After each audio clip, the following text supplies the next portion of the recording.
magacaygu waa Nasteexa Jaamac Maxamuud waxaan u tartamayaa xilka golaha deegaanka degmada Gaalkacyo dhalinyarada waxaan ahay Gaalkacyo wax ku baratay waxbarashada dugsiga sare degmada Gaalkacyo ku bartay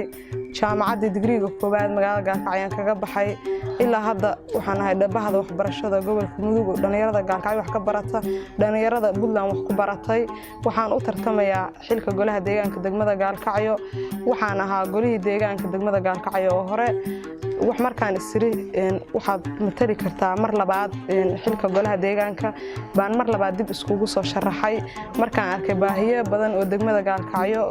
loo baahan yahay baan waxaan isri qof waxa tahay community development soo bartay qof ay mar labaad magaalada Gaalkacyo uga faa'iideyn kara jaanisyo badan baa tahay markaas xilka soo raadiyay waxaan ahay dhalinyarada caafimaadka degmada Gaalkacyo la soo shaqeyn jiray dhalinyarada gobolka Mudug kala duwan baa la soo shaqeyn jiray khibrad waxaan leeyahay waayo aragnimo oo badan oo dhinaca bulshada iyo horumarinteeda waxbarashadaydu waa dhinaca horumarinta bulshada waxaan leeyahay